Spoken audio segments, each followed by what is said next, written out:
Hi, Achman Shekhar here. Today I'm going to be speaking to you about two things, the hurdles and the milestones that every aspirant sees in their journey towards success in judiciary exams. तो हम बात करने वाले हैं hurdles की भी और milestones की भी. आप इससे काफ़ी रिलेट कर पाएंगे क्योंकि आप किसी ना किसी माइलस्टोन आपने कभी अभी रिसेंटली क्रॉस किया होगा या आप किसी ना किसी हर्डल के साथ डील कर रहे होंगे. तो whatever the case may be, I think today you will find out where you actually are in your judiciary journey. Even though सबकी journey थोड़ी सी अलग होती है दूसरे आदमी से, there are similar patterns, there are common themes and there are common hurdles and milestones that are present across everyone's journeys. So today we'll be discussing about those hurdles and milestones.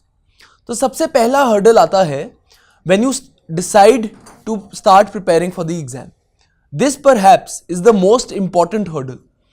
आप जब सोच रहे हैं कि आपने exam लिखना है या नहीं लिखना, आप जब ये सोच रहे हैं कि मैं क्या इस एग्ज़ाम की तैयारी करना चाहता हूँ, that itself is the biggest hurdle. और ये कोई छोटा मोटा hurdle नहीं है. This stage has to be taken very seriously. So when you're deciding that whether or not you want to write these exams, what you want to prepare for these exams, you must be very clear about all the factors that go into preparing for this exam, right? आपको ये पता होना चाहिए कि इसको preparation में 2 साल लग सकते हैं, 3 साल लग सकते हैं, 5 साल भी लग सकते हैं. अगर आप बहुत लकी हो तो 6 महीने भी लग सकते हैं. मतलब that is all dependent on your preparedness and a stroke of luck. But at the same time, I hope you understand before beginning your preparation that this is not an easy journey. It has its ups and downs, and those are the ups and downs that you must be okay to be dealing with. तो आप हमेशा सोच के चलिए कि ये जो पहला हर्डल है that is perhaps the most important, because अगर आपने अच्छी तरह से नहीं सोचा कि आप क्या जज बनना चाहते हैं, आप क्यों जज बनना चाहते हैं, that is also very important. अगर आपने ये अभी तक रियलाइज ही नहीं किया है कि आप जज क्यों बनना चाहते हैं, देन परहैप्स आपको उसके बारे में बहुत ज़्यादा रिफ्लेक्ट और इंट्रोस्पेक्ट करना चाहिए.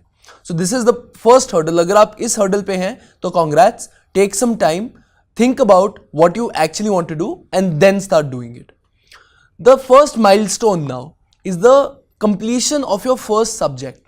My advice to everyone, my general advice to everyone is that when you start preparing for this exam, आप किसी छोटे subject से start कीजिए.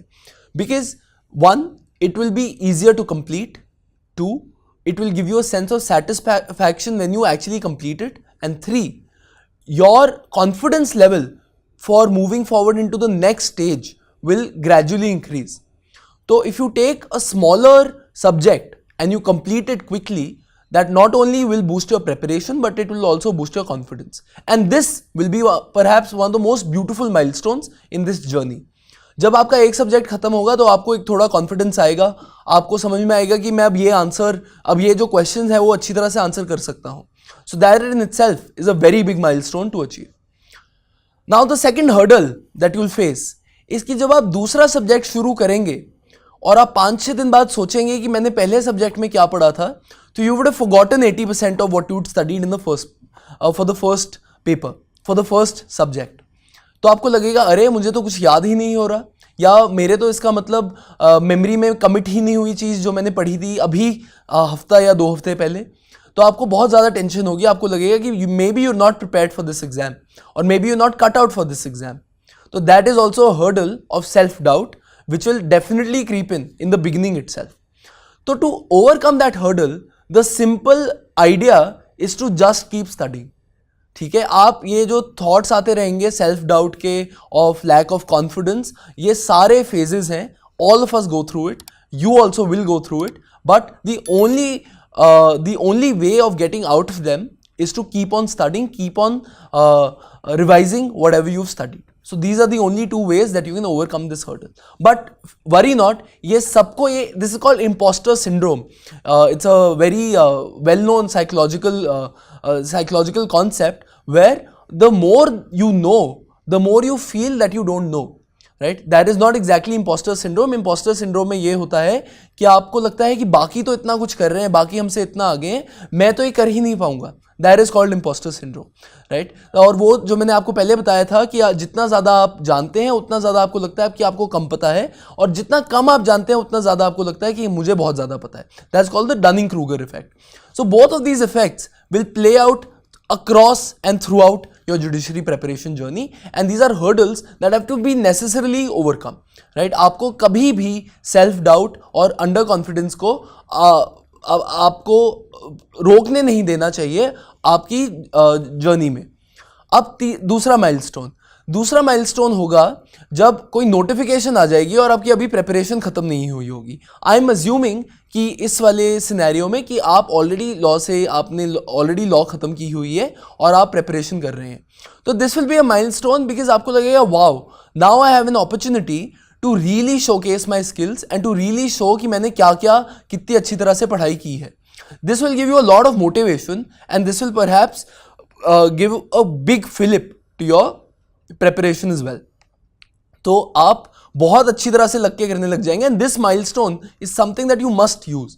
जो भी आपकी प्रेपरेशन के दौरान सबसे पहली नोटिफिकेशन आती है from the states that are within your range, right, and that are within your vision, आप उसको पक्का लें, क्योंकि वो क्लियर तो नहीं होगी. मतलब in my experience also, in every one's experience, your first notification is very difficult to clear, and most of the people, and this is assuming that you've only put in 2-3 months of preparation before your first notification has come out.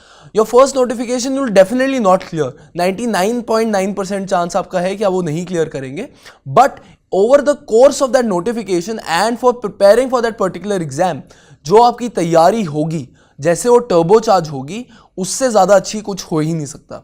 So then that means that your first notification is perhaps the best and the biggest milestone in your judiciary journey so far. अब hurdle आएगा. Hurdle ये होगा कि आपका जो पहला prelims आप लिखेंगे, 99% केसेस में आपका वो पहला प्रीलिम्स नहीं क्लियर होगा, because of a lack of strategy और because of a lack of planning और because of just general lack of understanding how to prepare for the prelims, and that is totally fine, right. So that is why I always give the advice that you should definitely write whatever the first notification paper has come out and you should try giving it a shot. तो जब आपका prelims नहीं clear होगा पहला वाला, आपको लगेगा maybe I'm not cut out for this. आपको फिर से लगेगा वो जो लो कॉन्फिडेंस और लो सेल्फ एस्टीम वाला फेज है वो हमेशा आएगा after every paper that you are not able to clear, right. So during that phase आपको ये समझ के रहनी है बात, आपको ये समझना है कि क्यों नहीं हुआ पेपर आपका क्लियर, और दूसरी बात ये कि क्या वो रीजंस जिस वजह से आपका पेपर क्लियर नहीं हुआ, क्या वो रीजंस को आप रेमेडी कर सकते हैं. अगर उसका आंसर है यस कि मैं रेमेडी कर सकता हूं इन रीजंस को, तो डेफिनेटली आपके वो पेपर्स अगली बार में क्लियर होंगे, right. And that is why it becomes important to write to attempt a lot of these papers and not just the one paper for your own state. आप state focus तैयारी कर सकते हैं, but जो आपका attempt है that should be very broad based in my opinion. So now the milestone on the other hand would be आपका अब सिलेबस खत्म हो गया. In one of the earlier sessions I discussed about the 1000-hour rule for judiciary preparation, where I said that any serious judiciary preparation requires 1000 hours in the beginning. That is the foundation of that preparation, और उसके ऊपर आप build करते जाते हैं for your attempts and for your subsequent notifications. तो जब आपके वो 1000 घंटे हो जाएंगे, आपके 1000 घंटे में सारे subjects you would have done at least once and you would have revised them at least once or twice. And within that 1000 hours, जब आपका वो हो जाएगा, तो you will feel a sense of accomplishment and you will feel a sense of confidence in yourself and in your preparation. And that, I believe, for me personally, was the best part of my judiciary journey, because जब वो मुझे लगा कि मैंने अब सारे subjects पढ़ लिए हैं, तो एक पर्सनल सेटिस्फैक्शन भी मिलती है, कॉन्फिडेंस बढ़ता है. और because I was working also back then, तो उससे ये क्या हुआ कि मेरा जो एबिलिटी थी of applying the law end of seeing linkages between the different provision of the law became much more. तो मतलब after by virtue of completing those 1000 hours, you will be better prepped than 90 or 95% of people who actually are writing these exams. बहुत बड़े लोग, बहुत ज़्यादा तादाद में लोग ये एग्जाम्स लिखते हैं, लेकिन ज़्यादा से ज़्यादा लोग, मतलब ज़्यादातर लोग अच्छी तरह से नहीं पढ़ कर आए होते। अगर आपने सिलेबस अपना पूरा कर लिया है, अगर आपने सारी बुक्स या सारे अपने नोट्स एक बार कंप्लीट कर लिए हैं, तो you are definitely ahead of the curve, you are definitely in the top you're definitely in the top 5 to 10% of people who are actually preparing for these exams. So this is a big milestone that you must celebrate. But at the same time, the hurdle that comes with this milestone is that once you've covered all the syllabus, आपको तब लगेगा कि अब मैं mains के थोड़े answers लिखने की कोशिश करता हूँ या मैं प्रीलिम्स के क्वेश्चन सॉल्व करने की कोशिश करता हूँ। मतलब some of you may be very good at the prelims part and therefore मतलब आपको उसमें कोई प्रॉब्लम नहीं आएगी, but once you, because in my sessions also this is what I get regularly, that's how we get intimidated by seeing the questions, because we're not able to really identify what and how to answer those particular questions, right? So application of knowledge, gaining knowledge and applying knowledge are two different things, and both things require practice. So आप ये समझ के देखिए कि you having completed the syllabus is you having gained the requisite knowledge which is required for this exam, right? But applying that knowledge is a completely different beast all together. और तो आपका जो सबसे बड़ा हर्डल आप face करेंगे उसके बाद after having completed your syllabus is how to actually apply that knowledge and how to demonstrate that you had that knowledge. तो वो बहुत बड़ा हर्डल होगा आपकी प्रेपरेशन में, और आप उससे भी आपको ये लगेगा कि अरे मैंने सब कुछ पढ़ तो लिया है, और मतलब जब कोई बात करता है तो मुझे लगता है कि हाँ ये तो मुझे आता था, लेकिन by myself when I have to think of an answer for a question मैं कभी भी सही नहीं लिख पाता या मैं कुछ लिख ही नहीं पाता। सो this is a short hurdle that you will find in your preparation. और इसका भी एक ही उपाय है कि आप काम करते रहिए, आप पढ़ाई करते रहिए, राइट? सो इन सारे हर्डल्स का अभी तक जो मैंने डिस्कस किए हर्डल्स, उनका ये ही सोल्यूशन है कि आप आगे बढ़ते रहिए, आप काम करते रहिए, ठीक है? Applying knowledge and gaining knowledge are completely different topics, वो हम we can discuss them in some other session. Now another milestone that comes after this, usually after this only, that you will clear your first prelims exam and you will be very excited, right? तो जब prelims exam पता है कब clear हो जाता है? Prelim exam is cleared on the day that you write the prelims. You don't have to wait for the result to come out, but you know, in fact you know that you've cleared the exam even much before the result has come out. तो अब इसका मैं एक example आपको देता हूँ। मान लीजिए आपने कल लिखा उत्तर प्रदेश का प्रीलिम्स, तो आपने आके अपने आंसर्स चेक किए कि कितने सही थे कितने गलत थे। टेक इट फ्रॉम मी, अगर आपका 80% मार्क्स आ गए हैं उस पेपर में, 70% in most cases, but 80% to be on the safer side, if you scored 80 marks out of 100 और if you scored above 70 to 75 marks out of 100, तो आपका पेपर क्लियर हो जाएगा। So that is the biggest milestone so far in your journey, right? क्योंकि आपको अब पता चला है कि आपका एक प्रीलिम्स क्लियर हुआ है, और ये बहुत इंपॉर्टेंट है कि आप वेट ना करें प्रीलिम्स के रिजल्ट आने की, आप पहले ही गेज कर लें कि क्या मेरा प्रीलिम्स क्लियर हुआ है या क्या मेरा प्रीलिम्स नहीं क्लियर हुआ। And it's also very important कि अगर आपका प्रीलिम्स नहीं क्लियर हुआ, वो I'll discuss that in the hurdle, but for now, assuming that your prelims, you've cleared your prelims and you found that out on the very day that you've written the prelims, you start preparing for the mains then itself, right? क्योंकि अगर आप prelims के immediately बाद mains की तैयारी शुरू कर देंगे तो उसके दो एडवांटेजेस हैं। एक तो ये कि आपको जो भी रेलेवेंट सेक्शंस हैं वो सारे आपकी टिप्स पर हैं, because that is how you clear the prelims in the first place. And second, you have the additional motivation of having cleared a recent prelims to do well in the mains as well. आपको लगेगा कि अब मैं prelims फिर से नहीं देना चाहता, इसलिए मैं मेंस में ही अब अच्छा परफॉर्म कर लेता हूँ और उसको क्लियर कर देता हूँ। तो this milestone then can be used as a building block for early success in your preparation, and you must use it like that.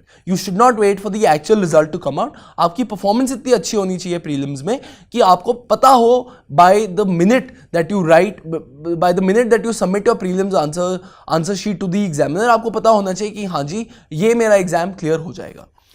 Hurdle on the other hand is that prelims का result आया और आपको अब समझ नहीं आ रहा कि मैं मेंस की प्रेपरेशन कैसे करूं, या आपने बहुत ज़्यादा टाइम लगा दिया for starting the mains preparation.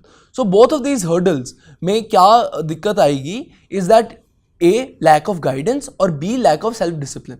ये दोनों चीज़ें अगर आप में नहीं है, अगर आपके पास है lack of guidance and lack of self discipline, तो आपको बहुत ज़्यादा प्रॉब्लम आ सकती है for preparing for the mains. Because after prelims we have this illusion in our head that we know the law and we'll be able to apply whatever we know to paper in the mains exam as well, right? This is contrary to what most people to what the reality is, because mains mein application of knowledge, mains mein demonstration of knowledge is on a much higher level, is on a much different level, and it's very different from how it is in the prelims. तो आपको कभी भी ये नहीं सोचना कि हमने अब प्रीलिम्स क्लियर किया है तो मेंस भी हम कर लेंगे, या मेंस के लिए हम we can take some time off. That is definitely not the case. Mains, prelims और मेंस के बीच का जो टाइम है, that is perhaps the most crucial time of your judiciary preparation. और इसी टाइम के दौरान आपको सबसे ज़्यादा इंटेंसिव और कंसिस्टेंट प्रैक्टिस और पढ़ाई करनी है.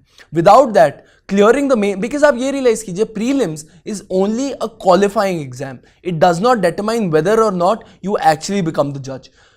Scoring very well in the mains, on the other hand, guarantees or solidifies your chances of securing the job, of getting the honor of becoming a judge. So that's why I feel that preparing for the mains then is perhaps the most important thing that you have to do. Right? As discussed in my previous session, don't prepare for the mains before you've completed your syllabus. That I think is a very big mistake that you can make, and that can definitely ruin your chances by decreasing your confidence and by lowering your self-esteem. So the hurdle then, larger hurdle, is that you've cleared the prelims, but you've not started preparing for the mains in a consistent and intensive fashion. The other hurdle that might come at the same time during this stage is कि आपका prelims clear नहीं हुआ, right? So at that stage you will be like, wow, I put in so much effort into this and I was still not able to clear the prelims. So in that stage, in that sense, what you need to be doing, the three things that you need to be doing to overcome that hurdle of not having been able to clear the prelims is: 1, reflecting on what went wrong; 2, talking to your peers who have actually cleared the prelims and figuring out what you could have done differently in your preparation so as to ensure that you could have cleared that particular paper; and 3, course correcting your approach to ensure that the next prelims that you write is the best prelims that you write. Oftentimes, like what the advice for the UPSC aspirants is usually by coaching institutes and other professors, is that if you don't clear the prelims, you start preparing for the mains right away, and then 6 months before the prelims you start preparing for the prelims after that. I would disagree with that. I would say that if you're not being able to clear the prelims despite completing all the syllabus, you really need to introspect, you really need to reflect, और एक महीना अगला after not clearing the prelims आपको इसी बात पर focus करना चाहिए कि अगर अगला कोई प्रीलिम्स आएगा तो मैं कैसे पढ़ूंगा और कैसे मैं उसको सही तरह से करूंगा. इसका मतलब ये नहीं कि आप सोचते ही रहे कि मैं पढ़ूंगा कैसे, आप एक्चुअली इंप्लीमेंट करके देखिए वो स्ट्रैटेजीज. आप ये सोचें कि ये अगर प्रीलिम्स का एक सेम एग्जाम मैंने 1 महीने बाद दिया होता तो मैं उसमें कितने ज़्यादा अच्छे मार्क्स ला सकता था और उसमें मैं कैसे मार्क्स ला सकता था. So that should be the larger strategy when to overcome the hurdle of you not clearing the prelims. Now let's come to the best milestone that there is, writing mains in the judiciary exam. More often than not, you write multiple mains exams once you're beyond a certain level of preparation. All of these mains exams require a lot of effort and are very draining. So that itself, after you step out of the mains exam hall, after having written your last mains paper, is very rewarding, because it's as if a weight has been lifted off your shoulders, right? So that moment and that feeling is very gratifying, and I hope that all of you get to experience it. That definitely is one of the most pleasant and pleasurable experiences in the judiciary journey, and therefore I would say that that is a big milestone in your preparation. At the same time, the hurdle can be that you did not clear one mains, right? And that is perhaps the worst hurdle to have, because if you don't clear the mains, all of your effort, because the mains requires a lot more effort than the other exams do, and therefore you will feel at a sense of loss. And please understand this, that this news that you've cleared or not cleared the mains will come out after a lot of months, right? It can be 2 months, usually not the case 2 months, but some states have started giving out the results very quickly, which is a great relief to us aspirants. But at the same time, what the trend used to be was that some states used to take 10 to 12 months to declare this result, right? तो जो hurdle है उसमें है it's filled of anticipation and it's filled of regret. आपको यही लगता रहेगा कि मैंने ये आंसर गलत कर दिया या ये गलत कर दिया या I wasn't able to complete this paper, and that feeling will not let you focus on the other exams that you might be preparing for. And that towards that hurdle, उसका simple सा तरीका ये है कि the first 5 days after writing your mains you take a rest, and the second thing is कि आप जो भी आंसर लिख कर आए हैं उस पर आप अपने क्वेश्चन पेपर पे लिख लीजिए और आप आइडेंटिफाई कीजिए कि आपने कहाँ गलती की और क्या आपका छूट गया. After you done that exercise in writing, आपको थॉट सताना बंद कर देगा, बिकॉज आपको उसके बाद क्लियर हो जाएगा कि मैं क्या लिख कर आया था, क्या नहीं लिख कर आया था, क्या वो सही था, क्या वो गलत था. अगर आप ऐसा नहीं करेंगे तो आप अगले 2-3 महीने 4 महीने यही सोचते रहेंगे कि क्या मैं वो सही भी लिख कर आया या नहीं. ठीक है. And that thought and that train of thought, that train of regret and that train of emotion is very distracting, and it can prevent you from studying for the other exams that you will prepare for after the mains, right? So take some days off after the mains and ensure कि आपका reflection हो गई है और आपको सही answers पता चल गए हैं. उसके बाद आप भगवान पे छोड़ दीजिए, उसके बाद आप एग्जामिनर पे छोड़ दीजिए. whatever the result is, you accept it, right? And you start preparing for the other exams or for the next notification that might come out. So this hurdle, crossing this hurdle, then the next subsequent hurdle or milestone is that you either clear the mains exam, that is the milestone, or you don't clear the mains exam, which is the hurdle. अगर आपने mains exam clear कर लिया तो congrats, आपका मतलब clearing the mains exams is a testament कि आपकी preparation sound है, आपकी अच्छी preparation हुई है और आप ये exam clear कर सकते हैं eventually, if not during that phase itself. Right? So you should take that as a motivator, but you should also remember that one, interview is what determines whether you get in or not, and B, that interview preparation does not take as much effort as it's made out to be. So इसका क्या मतलब हुआ ये इस milestone का कि now that you clear the mains, आपको बस अब एक स्टेप दूर हैं आप जज बनने से. लेकिन उसमें आपको ये बात याद रखनी है कि इंटरव्यू में 2 पॉसिबिलिटीज हो सकती हैं. पहली पॉसिबिलिटी ये हो सकती है कि आपके मेंस में बहुत अच्छे मार्क्स हैं, therefore you are among the top 20-30% of the students who been called for the interview. In that scenario your chances of qualifying are far greater. As opposed to that, the second scenario is also extremely likely, where you might not be in the top 20-30% of the people who've qualified the mains, and therefore you would be in the bottom 40-50%. In that scenario, while the interview can help you clear the exam, there is a possibility that you might clear the exam, but chances are that you might not, because जिन्होंने mains में बहुत अच्छी performance की है उनको जो gap होता है from the toppers in the mains and from the people who are the top bottom 20-30%, उन्हें बहुत ज़्यादा बड़ा गैप होता है और उसको ब्रिज कर पाना just on the basis of an interview is not always possible. So therefore आपको ये बात याद रखनी है कि just because you've cleared the mains does not guarantee anything. You don't know where you stand in the mains ranking, and B, you don't know how your interview will go. Now interview पे I feel people prepare a lot more, and their preparation becomes a lot more intensive from the perspective of the interview. But my feeling is कि आप interview की there is no preparation per se that you can do. Interview is a test of your personality and knowledge. Knowledge exists on the first instance because आपने mains clear किया है तो आपको law तो आता है, right? But that is never presumed. आपको law आता है, you have gained the knowledge of law, this the examiner now figures, right? उसको पता चल गया कि because you clear the mains you definitely have the knowledge of the law, but what the interview tests is whether you are actually able to apply that law. So उस phase के लिए सबसे ज़्यादा इंपॉर्टेंट क्या होता है कि आप एक्चुअली कोई काम कर रहे हैं जिसमें लीगल एप्लीकेशन इन्वॉल्व है और उसमें आप अपना लीगल माइंड अप्लाई कर रहे हैं. जो ये लोग कहते हैं कि आप बुक्स पढ़ लीजिए या आप इंटरव्यू गाइडेंस प्रोग्राम्स ले लीजिए, they may be helpful, but interview guidance can never allow you or can never enable you to actually understand how to apply the law.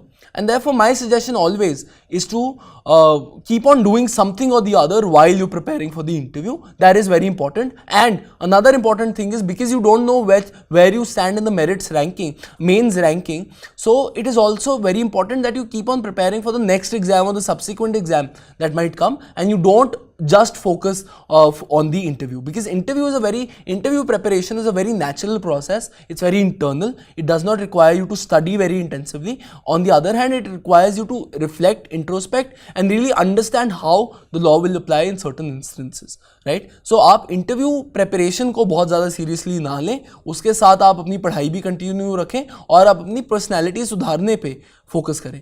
As lawyers हम सबका ये रिस्पॉन्सिबिलिटी है कि we are seen as upstanding members of the society, and we can command respect in the society, and that comes from your personality, not from your designation. That comes from your वो आपके आचरण से आएगा, ना कि आपकी post से. तो आप अपने आचरण में बदलाव लाइए. आप अपने आप को एक आउटस्टैंडिंग और अपस्टैंडिंग सिटीजन की तरह कंपोज कीजिए और वैसे ही सबके साथ ट्रीट कीजिए. आपकी पर्सनालिटी अपने आप निखर कर आएगी और आपकी लीगल क्षमता भी उसके साथ ही बढ़ती जाएगी.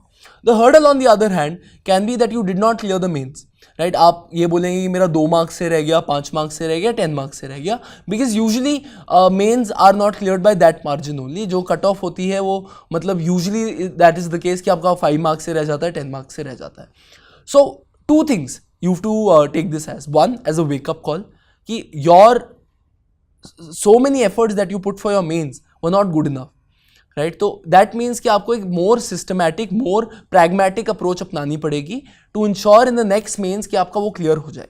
दूसरी चीज़ आपको ये जाननी है कि that will teach you कि the importance of answer writing and the importance of really applying your knowledge. The ability to apply knowledge is directly related to your ability to do well in the mains and in the interview.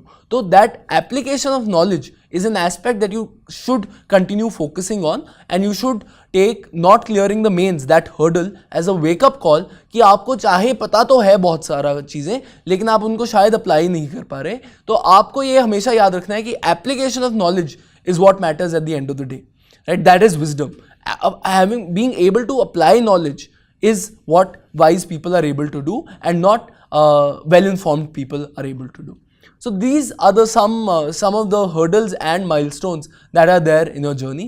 Of course, the biggest milestone in the judiciary preparation journey is having cleared the exam. It's a very gratifying moment. It's a moment of humility, and it's a moment of humbleness, because you bow down to the process, you bow down to your God, and you say thank you from the depths of your heart for God and for fate for giving you this opportunity, for giving you this chance to having to now serve the people in a more respectable and in a more higher capacity.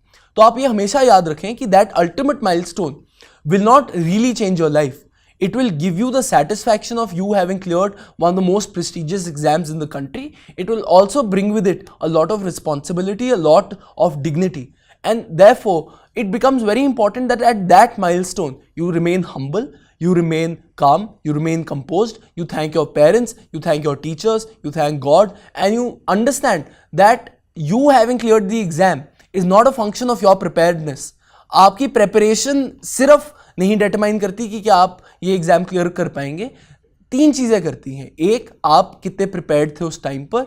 दूसरा, examiner क्या आपकी तरफ predispose थे. और तीसरा, if life aligned for you, if God aligned things for you. So all 3 things, fate, preparedness, and a little bit of serendipity is all that is required to clear these exams. So it is never your मतलब जो exam clear कर पाते हैं और जो exam clear नहीं कर पाते, एटलीस्ट जो इंटरव्यू पे बुलाए जाते हैं और जो इंटरव्यू पे नहीं बुलाए जाते, उन लोगों में ज़्यादा फर्क नहीं होता. 5-10 मार्क्स किसी के भी ऊपर नीचे हो सकते हैं. तो therefore जो प्रोडक्ट है, आप ये समझिए कि oftentimes not clearing the final stage of the exam is a product of all of these 3 factors that I mentioned before, and not just about your preparedness. तो आप मतलब अगर क्लियर भी करते हैं तो भी आप गॉड को थैंक यू कीजिए, आप अपने भगवान को धन्यवाद करें। अगर आप नहीं भी क्लियर करते हैं तो आप ये सोचिए कि मतलब शायद मेरी प्रेपरेशन में कुछ कमी थी, लेकिन शायद अभी ये मेरी ज़िंदगी में लिखा ही नहीं था, तो आप कंटिन्यू करते रहें प्रेपरेशन करना। So this can therefore both be a milestone and a hurdle depending on how you treat it as. But at the same time, it is very important that throughout these processes, throughout these hurdles and milestones, हमें हमेशा आगे बढ़ते रहना है, हमें कभी भी रुकना नहीं है। After this milestone, as is the case with me, मेरे पास there is a very long journey ahead of us, right? और हमें मतलब सिर्फ एक चीज़ करनी है कि मैं आगे बढ़ते रहना है। We should not let hurdles stop us, obstruct us, and at the same time, we should not let milestones excite us or make us complacent. तो द इम्पॉर्टेंट पार्ट देयरफॉर इसकी जो जर्नी है, इसके आप इस पे निरंतर अग्रसर आगे बढ़ते रहें। ठीक है, thank you so much for joining.